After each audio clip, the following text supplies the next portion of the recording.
When it comes to marketing your Etsy shop, Pinterest is the #1 source of social traffic to the platform, making it a great option for those who want to get more exposure to their products. But unfortunately, there's also a lot of bad Pinterest advice floating around on YouTube right now. Like, a lot. And some of it is being repeated so often that sellers start assuming that it must be true. So today, I'm busting 10 of the biggest Pinterest myths that are actively circulating online. That way, you can avoid wasting time, energy, and even your traffic.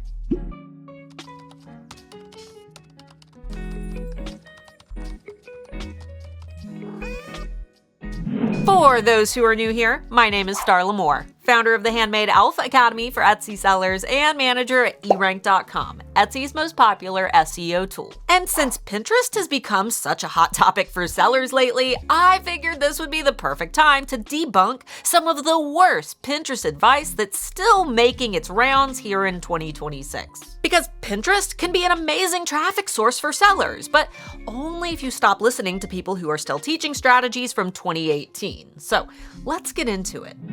Myth number 1, you need to pin 20 to 50 times a day to grow. No, you don't. And who the heck has time for that? This is one of the pieces of advice that keeps sellers from experimenting with Pinterest in the first place, because it makes Pinterest success feel unachievable, and that's not the case. Not to mention, it burns sellers out if they attempt to keep up with this crazy pinning schedule. Pinterest's own business guidance says to create fresh content weekly, and specifically says not to anchor yourself to some magic number of pins per week. In a nutshell, they want you focused on quality and relevance of the content, not just pinning 37 random products before lunch in order to hit an inexistent quota. Remember, quality over quantity. Myth number 2, Pinterest is just another social media platform. Anyone who scrolls through Pinterest for fun will be the first to tell you that this isn't true, because Pinterest is a completely different universe with users having totally different objectives than those scrolling on Facebook, Instagram, or TikTok. This is because Pinterest works much more like a search and discovery platform than a traditional social media app. People go there to look for ideas, products, inspiration, and planning. Want to organize your house? Go to Pinterest. Want the perfect wedding colors? Go to Pinterest. Looking for decor ideas for a nursery? You guessed it, go to Pinterest. This means that the strategy on Pinterest is completely different. Searchability matters, relevance matters, keywords matter, and long-term discoverability through evergreen content matters. Oh, and the best part, you don't need to record weird videos of yourself dancing to trending music to be successful on it, which is already a huge win for me because ain't nobody got time for that. Myth number 3, you have to have a blog to succeed on Pinterest. Are we still blogging? I'm not blogging. Guys, you do not need a blog to make Pinterest work. If you're already a blogging fanatic, it's definitely not gonna hurt. But if you're like me and don't have the time to also run a blog page on top of everything else that you do for your business in a day, it doesn't mean that you can't be successful on Pinterest. Pinterest supports product pages, shopping content, catalogs, and other website destinations, not just blog posts. So if you're a handmade seller, a product-based business, or someone who wants to drive traffic to a sales page instead of a blog article, Pinterest can still absolutely work for you. You just need to be mindful of keywords, pin quality, and overall relevance. Again, no random speed pinning for the sake of doing as much as possible. Myth number 4, follower count is the main thing that matters. For here on YouTube, yeah. For TikTok, yeah. For Pinterest, not so much. Another saving grace for those of us who aren't interested in being the next lip-syncing content creator just for the sake of getting your products out into the world. Follower count is one of the most overrated Pinterest metrics because, again, Pinterest's own guidance emphasizes fresh content, relevance, and discoverability a whole lot more than vanity metrics like followers. In other words, a small account with strong, searchable content can still do very well on its own. Myth number 5, keywords don't matter. Guys, keywords always matter. Always. No matter the platform. A keyword's like a fishing line that helps the right person find your content. And if a platform has one of these, It's very likely that keywords are important. In their official guidance, Pinterest tells businesses to use meaningful keywords in their pin titles, descriptions, and other text fields like your alt text, so content can be discovered in search and browsing. But where do you find these keywords? What most people don't realize is that Pinterest has their own trend tool, totally free to access, which can help you to find the right language to use in your pins. I'll go ahead and pop the link in the description down below so you can save it for later. Myth number 6, and probably the most common one I hear, boards don't matter anymore. They do, just not in the way that I think that they did a few years ago when all the coaches said that you needed to spend 20 hours researching, building, and following thousands of boards. Today, boards still matter for organization, context, and discoverability, as in they still help for search, and that's where keywords come into play yet again. In their official guidelines, Pinterest recommends giving every board a proper title and description, which can help people discover these boards in search. And when you hear the words title, description, and search together in a sentence, that automatically means that you need to use good keywords.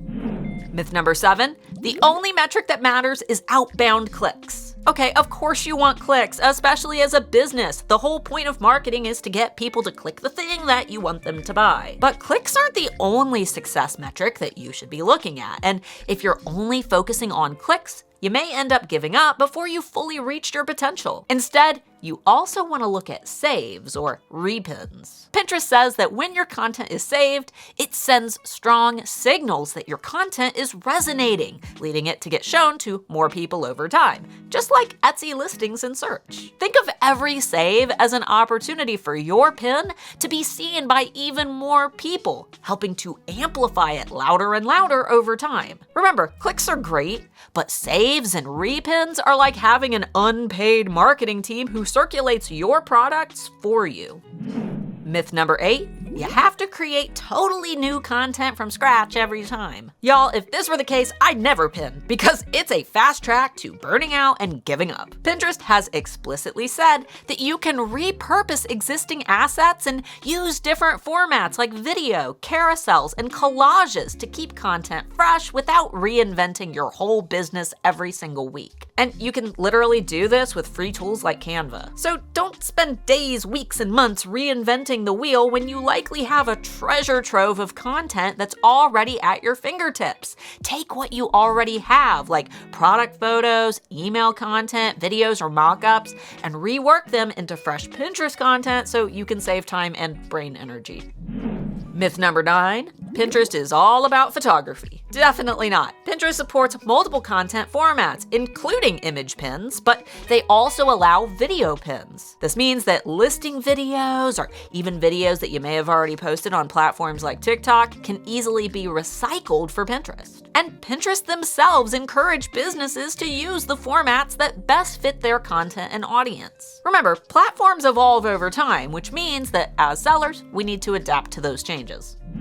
Now, before we move on to the last Pinterest myth, I do want to quickly mention that this Friday, we'll be hosting a very special Pinterest theme episode of the Friday Bean with our very own Michelle Badger. Many of you already know that over the last few months, Michelle has been in cancer recovery, and during that time, she's been deep diving into the ins and outs of Pinterest strategies that actually work for an Etsy business model in 2026. And in celebration of the launch of her all-new Pin to Grow micro courses, she's joining us for an hour and a half this Friday to answer Pinterest questions, debunk more Pinterest myths, and to share strategies specifically for creative sellers. So if Pinterest is something that you want to master this summer so you can reap the benefits during Q4, definitely come hang out this Friday. Okay, back to business. Myth number 10, Pinterest growth relies heavily on luck. This one is probably my least favorite because it dissolves control entirely, as if every pin is like playing the lottery. Believe it or not, you have more control over your success than you think. It just takes a bit of time and hard work. And Pinterest gives businesses very clear strategies and tools. Things like trends, keywords, fresh content, search optimization, board building, content saves, analytics, product feeds. All of these things can provide useful useful data that can help you to make more strategic decisions, especially when you start to identify what's working for your own unique audience. So you can create and pin more of the content that works based on analytics and data. Is there testing involved? Of course, anything with a search bar and an algorithm requires testing, monitoring, analyzing, and refinement. That's just business, baby. But summing it all up to luck is what people say when they don't understand the system well enough yet. In summary, Pinterest still works for Etsy sellers and creatives, but it only works when you understand that Pinterest has its own algorithm, its own guidelines, and best practices. And those who spend time understanding how Pinterest works will see significantly better results than those who just pin and hope. Let me know in the comments, which of these Pinterest myths do you see repeated the most online? And were any mentioned today that you've actively believed until this video? And don't forget to join Michelle and I this Friday for an exclusive Pinterest-themed episode of the Friday Bean, where she'll be answering your questions live. Until next time, Pookie.